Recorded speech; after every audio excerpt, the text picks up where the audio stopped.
Seigneur, voici mon cœur qui veut faire ta volonté.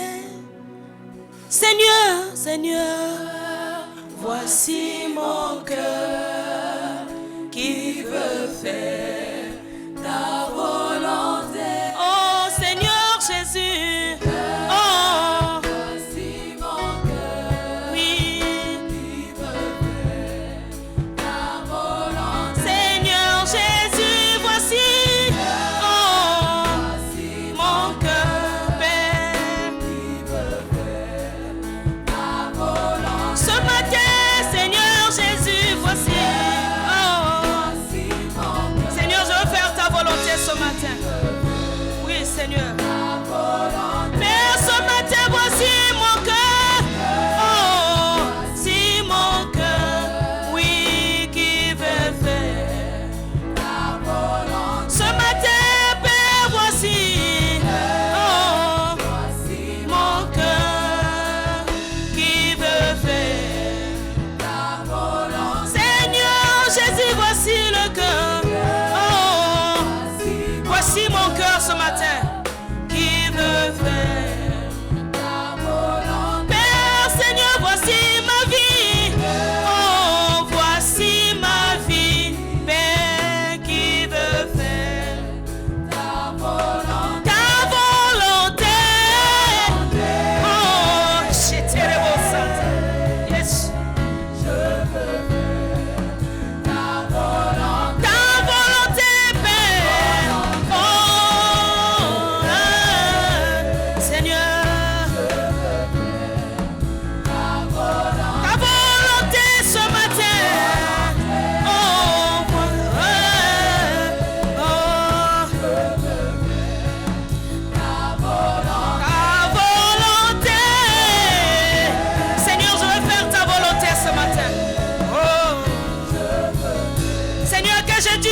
Tu montes ta volonté, Père, que je m'abaisse, Seigneur, que tu te lèves ce matin. Ta volonté, Seigneur, que je me fasse ce matin, Seigneur, que tu te fasses voir ce matin. Je veux faire, oh, ta volonté, Seigneur. Père, je veux faire.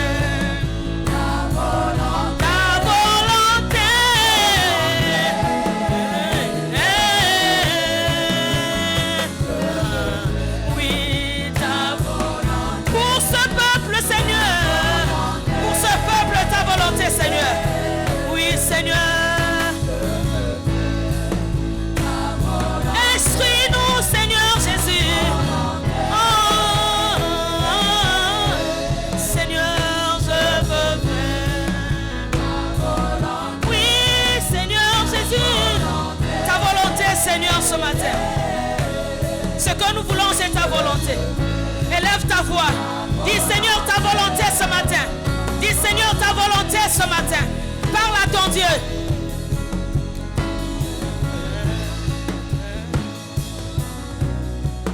Ce que nous voulons c'est toi. Ce que nous voulons c'est toi. Alléluia. Ce que nous voulons c'est toi. Ce que nous voulons, c'est toi.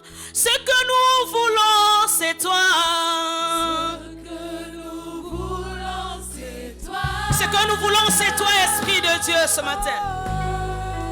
Ce que nous voulons, c'est toi. Ce que nous voulons, c'est toi. Ce que nous voulons, c'est toi.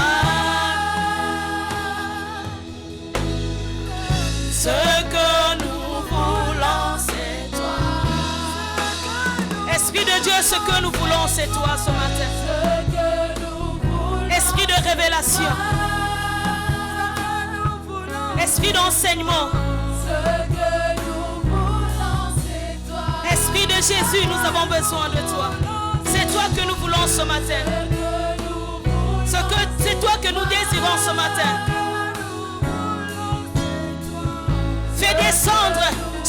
comme une pluie ce matin. Descends sur nous comme une pluie, une brise légère de la douceur de ta présence. Ta nuée nous entoure. Que ta nuée nous entoure ce matin. Cher Saint-Esprit de Dieu, nous avons besoin de toi.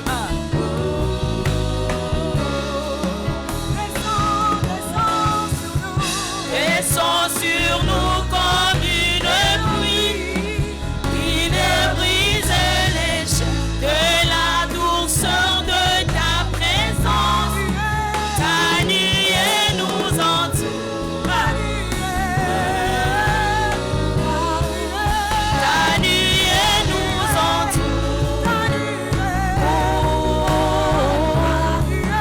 Ta nuée nous entoure.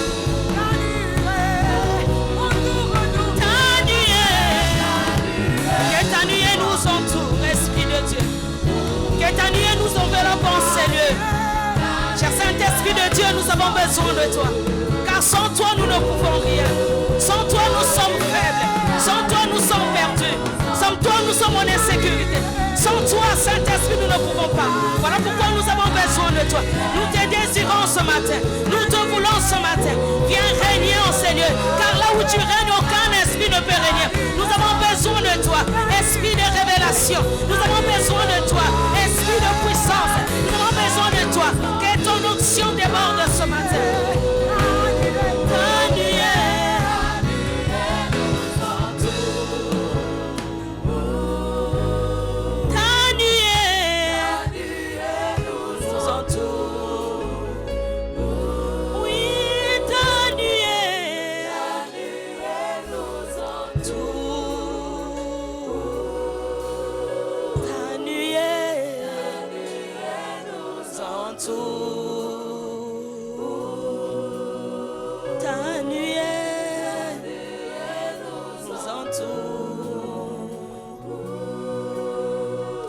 Quelqu'un peut acclamer pour le Saint-Esprit.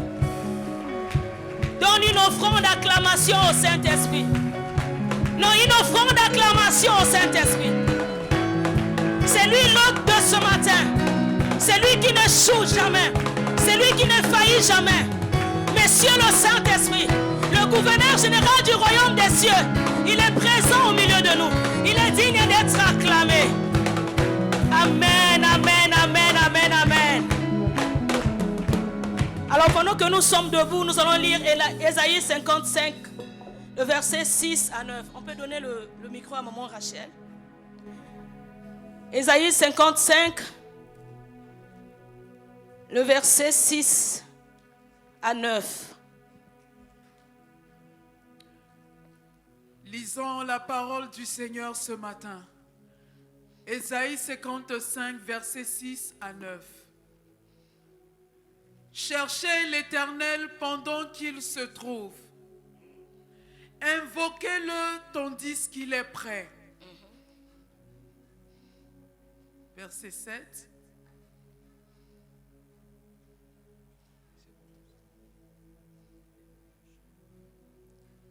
« 55, 9 à 6. 6 à 9 plutôt.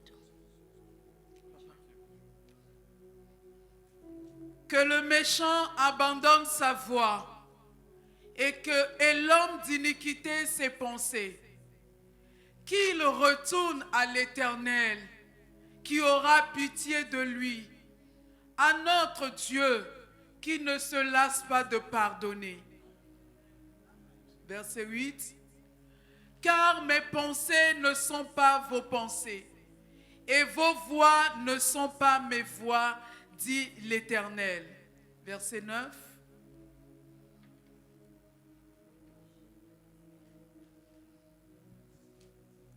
Autant les cieux sont élevés au-dessus de la terre, autant mes voix sont élevées au-dessus de vos voix et mes pensées au-dessus de vos pensées. Amen. Amen.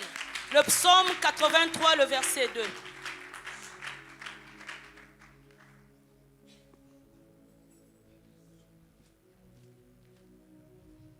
psaume 83, le verset 2. Car voici tes ennemis s'agitent. Ceux qui te haïssent lèvent la tête. Amen. Je ne sais pas c'est quelle version que vous avez lue. Oh Dieu, ne reste pas silencieux. Ne te tais pas. Ne te repose pas, oh Dieu. Amen. Est-ce que vous pouvez acclamer pour le Seigneur?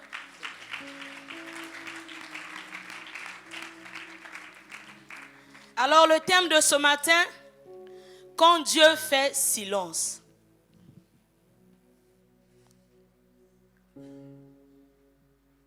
Amen. Tu peux garder le micro. Quand Dieu fait silence. Alors je vous salue au nom de Jésus. Que le Seigneur vous bénisse pour votre présence. J'ai dit merci au Père de la maison. Merci pour la grâce qu'il m'accorde ce matin d'être celle que l'Éternel veut utiliser ce matin pour parler à son peuple. Amen. Je suis qu'un simple instrument que le Seigneur veut utiliser. J'ai toujours dit, c'est une responsabilité de parler à un peuple. Le peuple que Jésus a racheté par son sang. C'est une grande responsabilité. Amen. Mais que le Seigneur nous aide ce matin. Alors je voulais demander à quelqu'un, je voulais savoir si tout le monde a lu le livre d'Ésaïe, le livre de 1 Samuel. Peut-être pas tout le monde, mais ce matin je voulais te dire ce qui s'est passé dans le livre de 1 Samuel. Plus précisément, les épreuves de David. Dans le livre de 1 Samuel, on nous parle du royaume de Saoul et le début du royaume de David. Amen. Et dans ce livre, le Seigneur nous parle, nous dit que Saoul a été oint par un prophète. Saoul a été choisi, oint par le prophète. Mais un jour, Saoul a désobéi à la parole de Dieu. Il a désobéi à la parole de Dieu et l'Éternel l'avait rejeté. Et le même prophète est parti oindre David. Et pendant que Saoul était au trône, il a appris que David était oint. Quand David a eu à terrasser Goliath, la Bible dit que l'esprit mauvais est venu dans le cœur de Saoul. Et il a commencé à persécuter David. David, plusieurs fois, Saoul a essayé de tuer David. Plusieurs fois, il a voulu lancer sa lance pour détruire David. Mais David esquiva toujours. Jusqu'à un moment, David a fui le pays d'Israël. Il est parti dans le pays des Philistins, dans le pays des Gad. Alors c'est là-bas, c'est le pays de Goliath. Et pendant qu'il était là-bas, le roi des Gad se rend compte que David était dans ce pays-là. Et le roi a commencé à chercher David. Et David a appris que le roi était en train de le chercher. David a eu peur. La Bible nous dit que David a commencé à porter les habits déchirés. David a commencé à faire couler la salive. C'est comme s'il était un fou. C'est tout juste pour fuir le roi, pour fuir la mort. Un moment, David a fui encore ce pays. Il est parti dans les grottes. Il est parti sous les montagnes. David a été persécuté. David y passe roi. Son fils Absalom se rebelle contre lui. Et il emmène tout le pays à se rebeller contre David. David a dû fuir encore son pays, laisser sa femme, sauter par la fenêtre, repartir dans les pays de Gad. Les épreuves de David. David arrive là-bas, on lui donne quelque part, dans un village, il a commencé à travailler et il a commencé à prospérer. Arrivé là-bas, les Amalécites arrivent. Ils détruisent tout ce que David faisait. Et les gens qui étaient avec David se rebellent encore contre David. Alléluia. Quelle épreuve.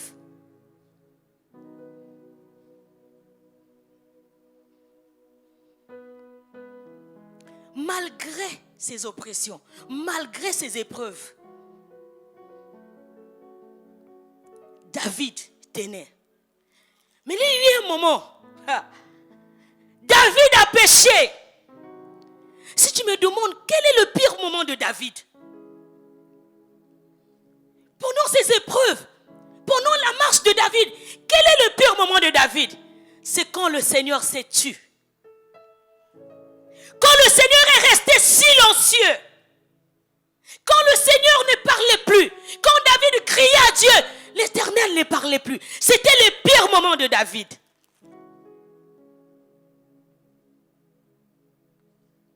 Il dit, oh Dieu, ne reste pas silencieux. Ne t'étais pas. Oh Dieu. C'était le pire moment.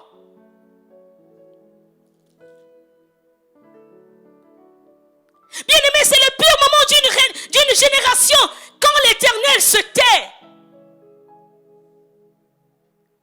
C'est le pire moment dans une église quand l'Éternel ne parle plus. C'est le pire moment dans une famille quand le Seigneur reste silencieux.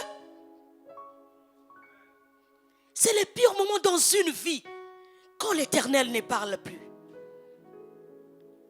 David a eu beaucoup d'épreuves. Alléluia. Il a dit, Seigneur, ne te tais pas. Ne te tais pas. Quand nous voyons dans le psaume 32, 3 à 5, la Bible nous dit quoi?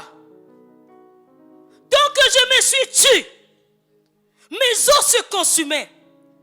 Je gémissais toute la journée, nuit et jour.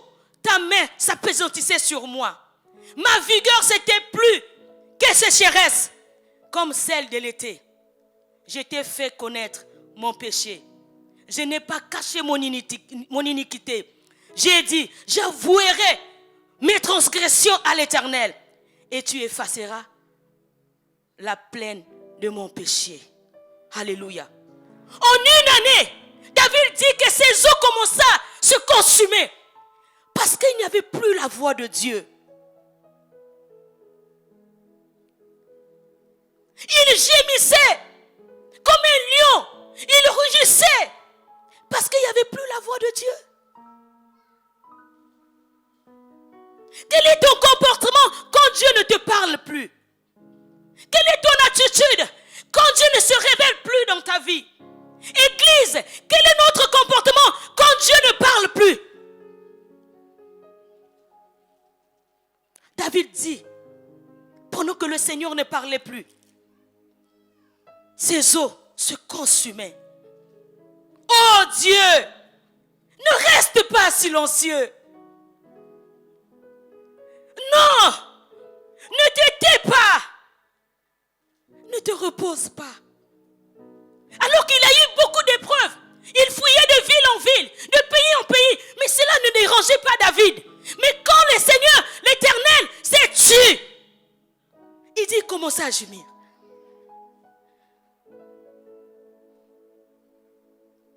Alléluia. C'est un temps terrible. Alléluia. C'est un temps terrible. Dans 1 Samuel 3, le verset 1, le jeune Samuel était au service de l'Éternel devant Élie. La parole de l'Éternel était rare en ce temps-là. Les visions n'étaient plus fréquentes. Dans le temps de Samuel, Samuel était dans la maison d'Élie, Élie le sacrificateur.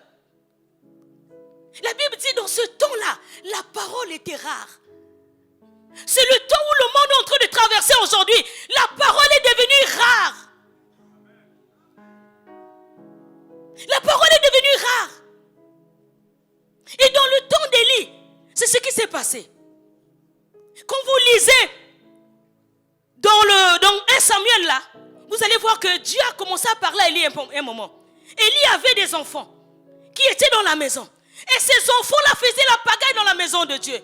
Quand il fallait offrir à Dieu, ces enfants-là prenaient la partie de Dieu et ils mangeaient. Ces enfants-là faisaient la pagaille dans la maison de Dieu, couchaient les femmes dans la maison de Dieu. Et Dieu a commencé à interpeller Élie. Il dit, il y a un souci. Élie, attention. Élie, attention. Mais qu'est-ce qu'Élie faisait? Élie, au lieu de réprimander les enfants, Élie, lui-même, il partait dans la présence de Dieu. Il dit, Seigneur, pardonne. Au lieu de réprimander les enfants, et les enfants continuent à faire la pagaille. C'est ce qui se passe aujourd'hui dans nos maisons. Nous avons des enfants qui ne craignent pas Dieu, qui font la pagaille. Toi, le père, tu es dans les sentiments diaboliques. Tu ne blâmes pas les enfants. Tu dis, ceux qui n'ont pas de silika. Oh. Nous voyons dans les églises aujourd'hui, les enfants de Dieu qui font la pagaille. Le pasteur reste silencieux. Parce que si je parle, l'âme là va repartir. Alléluia. Heureusement, à Sévère, ça ne se passera pas comme ça. Tu fais la pagaille, on te fout dehors. Tu fais la pagaille, on prend le bâton, on cogne sur toi. Ici, à Sévère. Alléluia. Et Dieu a commencé à réprimander Élie, commencé à attirer l'attention d'Élie. Élie faisait des sentiments diaboliques.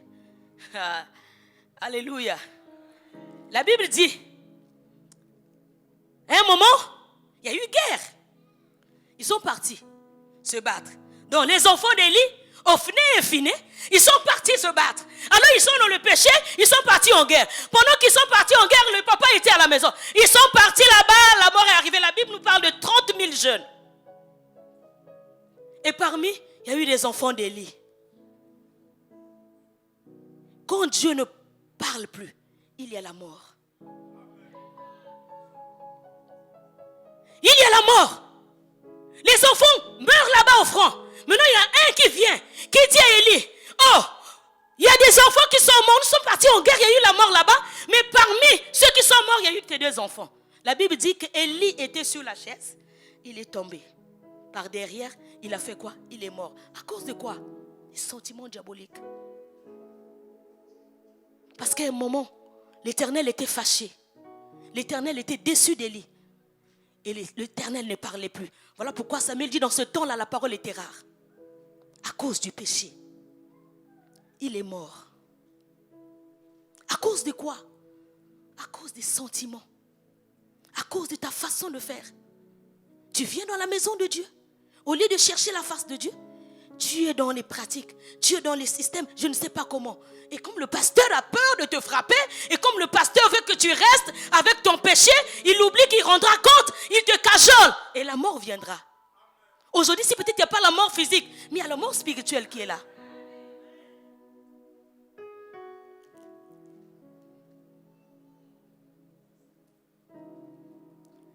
Élie est mort.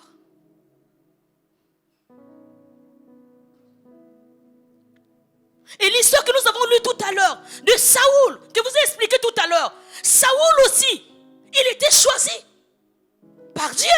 Et à un moment, il a désobéi à la parole de Dieu. Il n'a plus voulu écouter la parole de Dieu. Et à un moment, le Seigneur ne parlait plus. Lisez la parole de Dieu. Dieu ne parlait plus. Saoul est parti dans la présence de Dieu, ne parlait plus. Ni par songe, ni par vision, ni par les prophètes. Dieu ne parlait plus. Saoul est parti dans la présence de Dieu. Voilà pourquoi dans le livre de 1 Samuel, vous allez lire que Saoul était obligé d'aller réveiller l'esprit de Samuel qui était dans la tombe. Il a même préféré qu'on salle divination parce que Dieu ne parlait plus.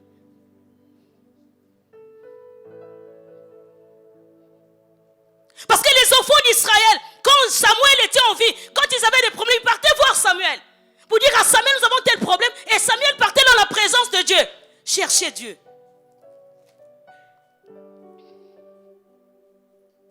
Alléluia. Quand Dieu ne parle plus, il y a la mort. Et Samuel, comme Dieu ne parlait plus, à Saoul, qu'est-ce qui se passe? Les gens vont en guerre avec les Philistins. Il envoie les gens en guerre. Et lui-même, comme il était combattant, il va en guerre. Avec son fils, Jonathan. Ils arrivent en guerre. Mais puisque Dieu ne parlait plus, ils n'avaient pas les instruments. Alors depuis que David est venu, depuis que David s'est attaché à lui, ils avaient la victoire. Mais depuis un moment, comme Dieu ne parlait plus, ils sont partis en guerre. Alléluia. Quand ils sont arrivés en guerre là-bas, finalement on les tue tous. Jonathan et son père.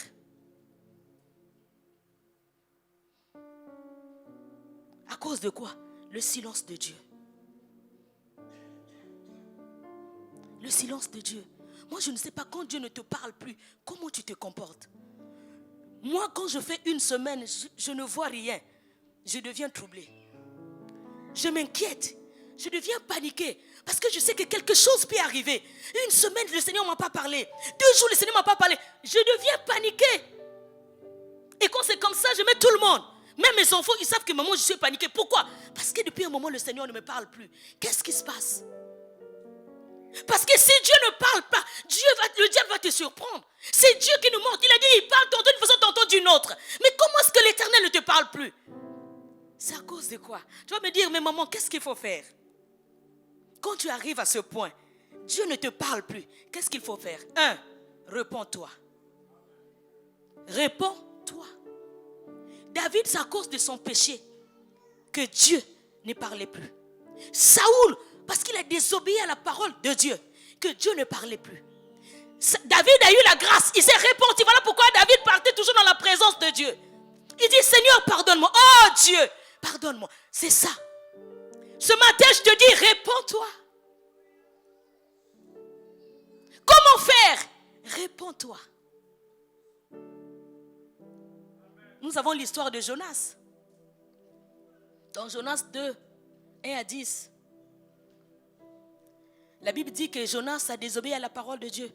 Dieu lui demande, va à Ninive. Il refuse. Comme toi, le Seigneur t'a parlé. Va me servir dans tel département. Fais ça pour moi, tu refuses. Tu dis non, j'ai encore le temps. Non, c'est ma vie, je prends encore soin de ma vie. C'est ta vie. Si tu es venu ici parce que tu as donné ta vie à Dieu, à moins que tu n'as pas encore donné ta vie à Dieu. Mais si vraiment tu as donné ta vie à Dieu, ce n'est plus ta vie. Dieu te dit, va parler de ma part. Va évangéliser. Toi, tu dis non, j'ai encore des choses à faire. Jonas dit non. Il prend son bateau, il veut aller à Tarsis. La Bible dit, pendant qu'il est dans le bateau, il y a eu la tempête. Dieu n'était plus, Dieu ne parlait plus ni dans la tempête. Les gens étaient en train de crier, Dieu ne parlait pas. On l'a fait tomber dans l'eau, Dieu n'était pas dans l'eau, Dieu ne parlait pas. Il rentre dans le ventre du poisson, Dieu ne parlait pas. C'est quand il rentre dans le ventre du poisson, oh, Jonas se rend compte que là je suis en danger. J'ai fait quoi? Il commence à implorer la grâce de Dieu. Il commence à se repentir. Si vous lisez dans Jonas 2, 1 à 10, vous allez voir la repentance de Jonas. Maman Rachel, Jonas 2, 1 à 10. Nous allons lire. Tu vas voir le comportement de Jonas. Tu vas voir l'attitude de Jonas. Jonas, dans le ventre du poisson, pria l'Éternel son Dieu. Il dit, dans ma détresse, j'ai invoqué l'Éternel et il m'a exaucé. Du sein du séjour des morts, j'ai crié et tu as entendu ma voix. Ma voix. Tu m'as jeté dans l'abîme, dans le cœur de la mer.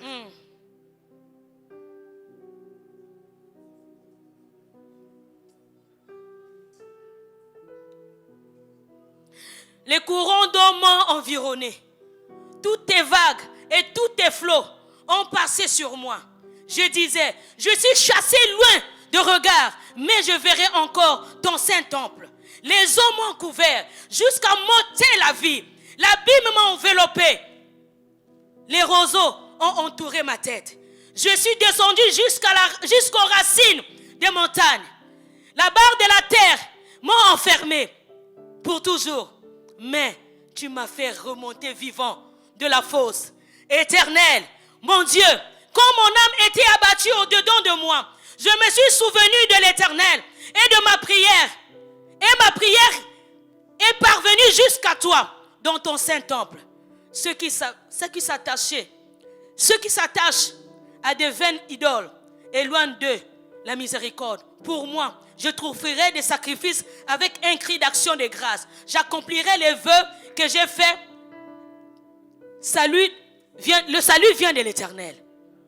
Alléluia. C'est en ce moment-là, pendant que Jonas fait cette prière, la Bible dit, Dieu a donné l'ordre au poisson.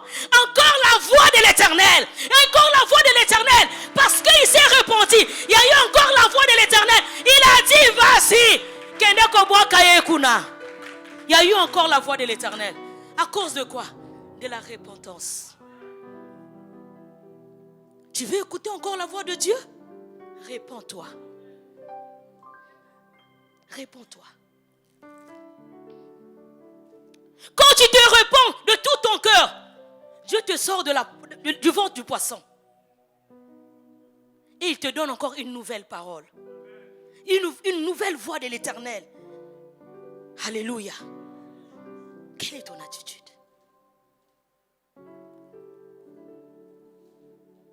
Alléluia. Bien-aimé, j'ai connu une famille à Brazza. Ils étaient des enfants de Dieu, ils étaient des chrétiens. Et à un moment, ils se sont fait de Dieu. Ils étaient des enfants de Dieu, ils étaient des chrétiens. Ils servaient Dieu. Ils étaient devenus comme des dieux. Et finalement, Dieu ne les parlait plus. Parce que Dieu, c'est un Dieu jaloux. Tu ne peux pas prendre la place de Dieu. Dieu, c'est un Dieu jaloux. Et pendant que ils étaient là, tout le monde venait vers eux. Papa, homme de Dieu, homme de Dieu, homme de Dieu. Ah, les comment homme de Dieu. Ils étaient devenus des dieux. Et à un moment, Dieu ne parlait plus. Ils sont partis voir leur cureur. Vous dites, mais nous, le Seigneur ne nous parle plus. Ah, le cureur a dit, mais vous êtes des bergers. Dieu ne vous parle plus. Il dit, il faut vous repentir. Mais l'orgueil, ils étaient tellement devenus hautains, orgueilleux. La mort est venue à ravager toute la famille. La mort est venue à tuer. Ce matin, l'Éternel parle à ton cœur.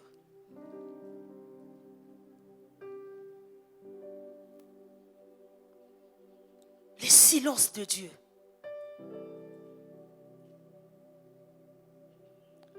Quand Dieu se tait, c'est grave. Quand Dieu ne parle plus dans une église, c'est la mort, c'est la chair qui prend le contrôle de cette église. Beaucoup d'églises aujourd'hui, Dieu ne parle plus. Mais les gens sont là. Voilà pourquoi dans des églises comme ça, il y a des disputes, il y a des querelles, il y a des concurrences, il y a l'impudicité, il y a tout. Parce que Dieu n'est plus là.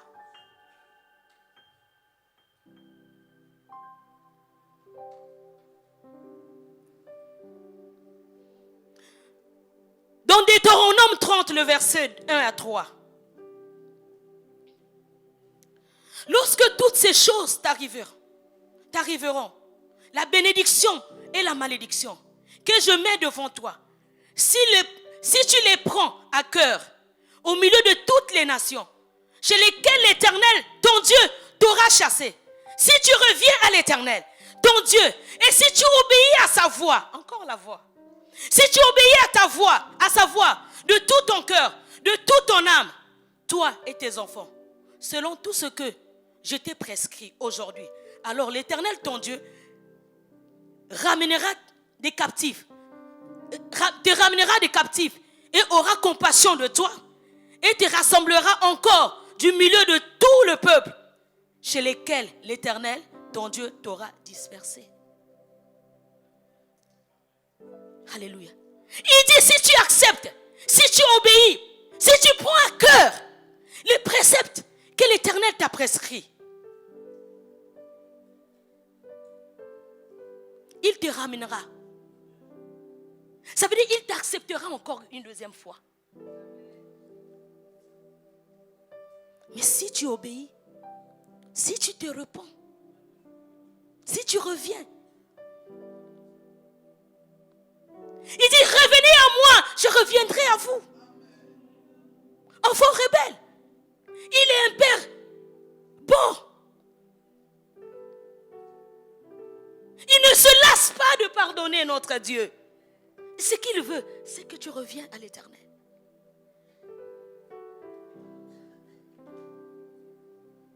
Deux, que faire? Qu'est-ce qu'il faut faire quand l'Éternel est silencieux? Cherche-le. Alléluia. Cherche-le.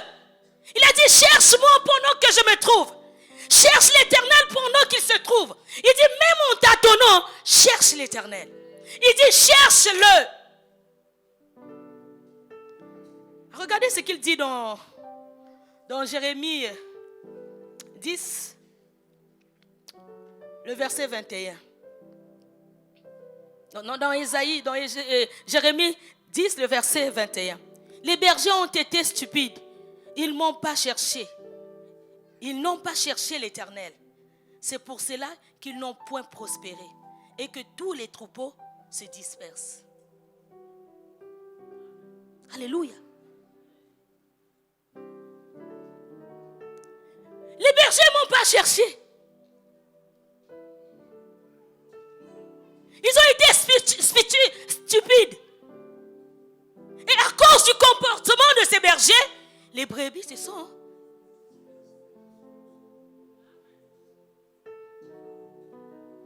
Toi, tu es comme le berger de ta maison. Pour tes enfants, tu es le berger. Pour ta famille, tu es le berger. Mais si tu ne cherches pas la face de Dieu, le malheur peut arriver dans ta famille. Si tu ne cherches pas Dieu, dans ta famille, un malheur peut arriver. Il t'a donné la responsabilité de chercher la face de Dieu pour ta famille. Et de moi, on dit que le pasteur, il est trop dur. Même à la maison, le pasteur, il est dur, je vous assure. Il est dur. Voilà pourquoi même à la maison, les enfants sont alignés comme ça. Et à l'église, il est dur aussi. Pasteur, quand tu viens à la maison, il fait comme ça. C'est quoi ça? Il est dur. Donc quand il arrive, parce qu'il a la responsabilité de cette famille-là. Et il a la responsabilité de ta vie, de ma vie. À cause du berger, à cause du comportement du berger, qui ne cherche pas la face de Dieu. Toi, depuis qu'on a commencé l'année passée, tu n'as jamais rentré au jeûne. Tu n'as jamais cherché Dieu. Tu n'as jamais cherché Dieu pour ta famille. Et Dieu est là, baza papaye. Baké changer ve. Baké bandok. Mais toi, est-ce que tu cherches Dieu pour ta famille?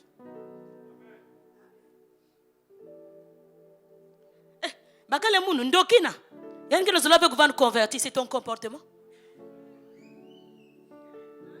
Oh, ma femme, yann que Jézabel. Faut que femme et ministère. C'est toi le responsable. Le berger n'a pas cherché Dieu. Alléluia. Cherchez l'Éternel pendant qu'il se trouve. Invoquez-le tandis qu'il est prêt. Que le méchant abandonne sa voie et l'homme d'iniquité ses pensées. Qu'il retourne à l'Éternel, qui aura pitié de lui. À notre Dieu, qui ne se lasse pas à pardonner. Qui ne se lasse pas de pardonner. Car mes pensées ne sont pas vos pensées. Mes voix ne sont pas vos voix, dit l'Éternel. Autant les cieux sont élevés au-dessus de la terre, autant mes voix sont élevées au-dessus de vos voix. Et mes pensées au-dessus de vos pensées. Il ne se lasse point de pardonner. Il dit cherchez l'Éternel. Pendant qu'il se trouve, ça veut dire qu'il y aura un moment, il ne sera plus là. Alléluia. Il y aura un moment, comme on a dit tout à l'heure, la voix de l'Éternel au temps d'Élie était rare. Bien-aimé, vers la fin, il y aura un moment où l'Éternel ne va plus jamais parler. Cherchez l'Éternel pendant qu'il se trouve. Cherche l'Éternel. Alléluia. Cherche-le. Ce message vient au début de l'année pour que tu prennes conscience. Ce message vient au début de l'année pour que tu essaies de regarder ta vie. Ce message vient au début de l'année pour que tu essaies de fouiller dans ta vie là et mettre ta vie en ordre. Les choses sont en train de se compliquer là. Alléluia. Nous allons prendre Esdras 3, 10 à 11.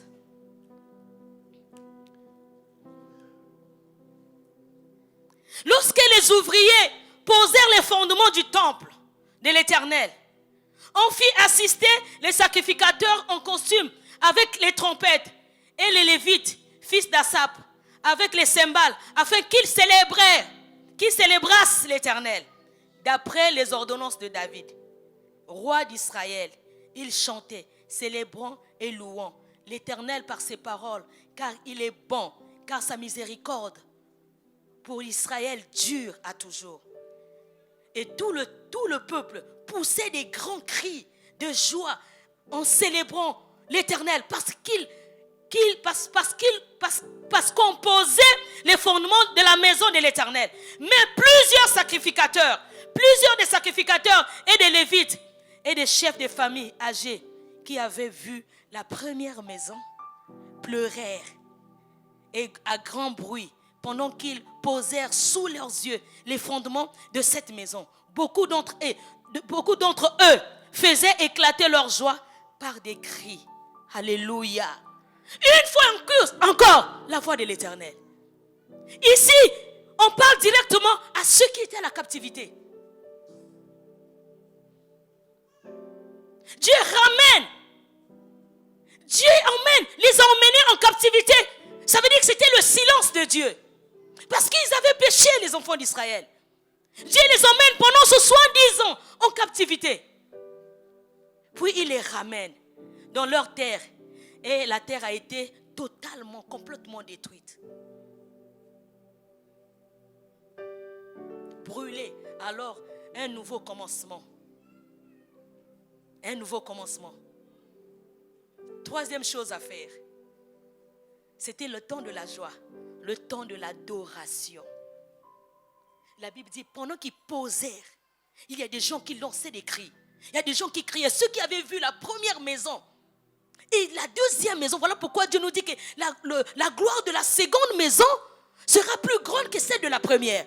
Donc ils ont vu la deuxième maison. Ils ont réalisé, mais la première maison a été détruite. Mais regarde la gloire de la seconde maison. Oh, la gloire de la seconde maison sera plus grande que celle de la deuxième. Mais à condition, tu te repens, tu cherches Dieu et tu commences à l'adorer.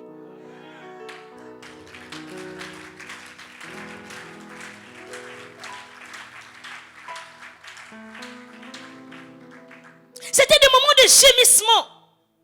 Pendant qu'ils étaient en train de construire, pendant qu'ils étaient en train de gémir, pendant qu'ils étaient en train de crier, oh, Dieu dans son amour commençait à susciter des prophètes. C'est là où Zacharie est arrivé, c'est là où Esdras est arrivé, parce que c'était la gloire de la deuxième maison.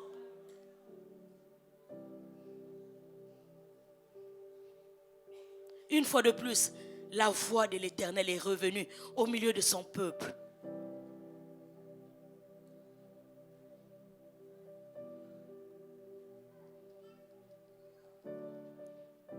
La gloire. Vous savez, quand il y a eu la mort d'Élie, le sacrificateur, il y a un des enfants d'Élie, je crois, Ophné, il y avait sa femme qui était enceinte. Sa femme était enceinte. Et quand on vient dire aussi à sa femme, non, mais il y a ton mari qui est décédé, aussitôt il y a eu des douleurs d'accouchement. Il y a eu des douleurs d'accouchement, il y a eu une sage-femme qui est arrivée, pendant qu'il faisait accoucher, la femme meurt. Il bouge, la femme, ça meurt. La Bible dit qu'ils ont donné à cet enfant El-Kabod, le nom de cet enfant qui veut dire la gloire a banni Israël. Pendant que Dieu ne parle plus, tu es dans il n'y a pas de gloire dans ta vie. Quand il y a le silence de Dieu, il n'y a pas de gloire.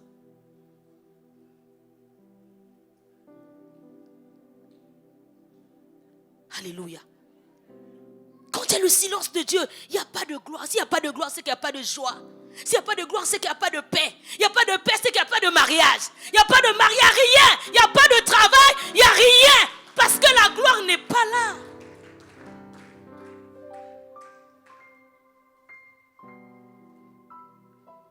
Israël avait abandonné Dieu. Depuis le désert, ils avaient fabriqué un veau d'or. Ils ont commencé à adorer. Et la colère de Dieu s'est abattue sur eux.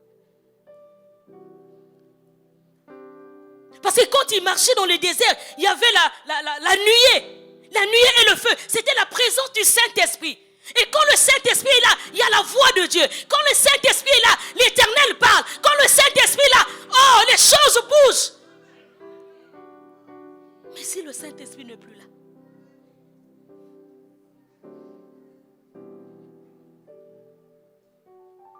Ce que je veux te dire ce matin, c'est que Dieu s'est tu. Tu es conscient que Dieu ne te parle plus? Tu es conscient?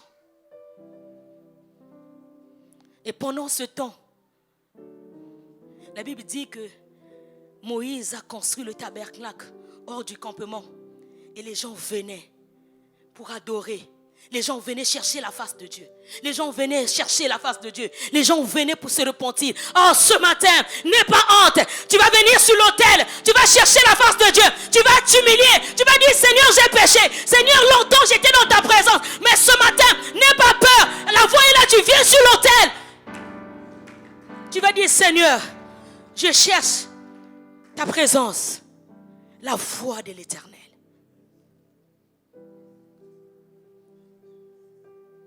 Trois choses. Repentance, recherche, adoration. Ce matin, repentance, recherche, adoration. Ce matin, repentance, recherche, adoration. Le peuple était dans le deuil. Le peuple était, c'était pas le moment de porter les bijoux. C'était pas le moment de porter les loups-boutins. C'était pas le moment de porter les super. Ils étaient en deuil. Ils cherchaient la face de Dieu. Quelle est ton attitude? Quitte le confort. Ne te dis pas, non. Le salut est personnel. Nous sommes au début de l'année. Ne pense pas que toi qui vas venir devant l'autel ici, tu es plus pécheur que les autres. Non. Tu fais la volonté de Dieu. Repentance, recherche, adoration. L'Éternel dit, ma présence. Il dit, ma présence ira avec vous. Encore la voix de l'Éternel. Quand ils ont commencé à faire ça, la repentance, commencé à chercher Dieu, l'Éternel a parlé. Il a dit ma présence. Il a dit à Zacharie, il a dit à Esdras, oh, ma présence ira avec vous. À partir d'aujourd'hui, quand vous avez accepté la parole de Dieu, vous avez fait ma volonté, ma présence va vous accompagner.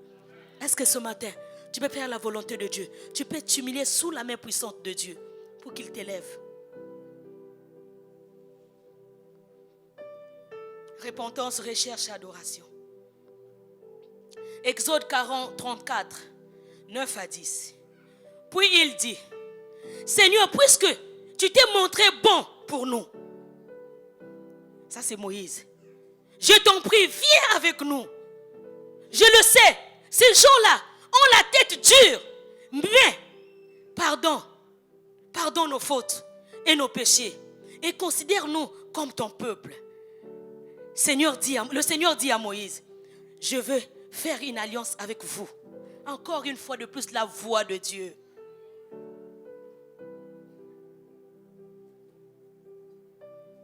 Le Seigneur dit à Moïse, je vais faire une alliance avec vous. Devant ton peuple, je vais accomplir des choses merveilleuses. Alléluia.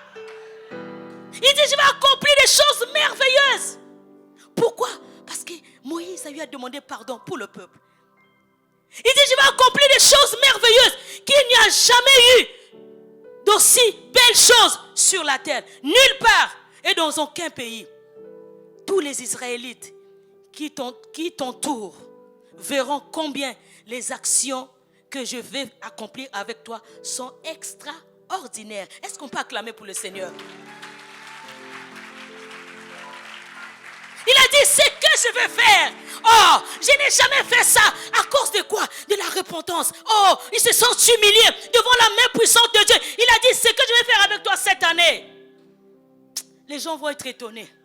Ta famille va être étonnée. Dans ton travail, les gens vont être étonnés. Tu vas dire na Simbi Yesu. Parce que celui qui est au-dessus de toutes choses, c'est Jésus-Christ de Nazareth. Na Simbi Yesu, le maître de la vie. Je ferai des choses merveilleuses. Je vais faire des actions que je n'ai jamais accomplies dans aucun pays. Des choses extraordinaires. Ce passage nous parle de Moïse qui a fait la repentance pour son peuple et a poussé Dieu à parler. Tu sais que la repentance pousse Dieu à parler? La repentance pousse Dieu à parler. Dieu, il est sensible. Voilà pourquoi David, malgré ce qu'il a eu à faire dans la vie là, Dieu appelle David l'homme selon mon cœur. Parce que David, chaque fois quand il péchait, il reconnaissait son péché et il demandait pardon. Une fois de plus, la voix de Dieu. Nous avons besoin d'attendre Dieu. Nous avons besoin d'écouter Dieu. Alors ce matin, repentance, recherche, adoration. Tu connais ta relation avec Dieu. Ne te dis pas non, autrefois j'avais déjà confessé.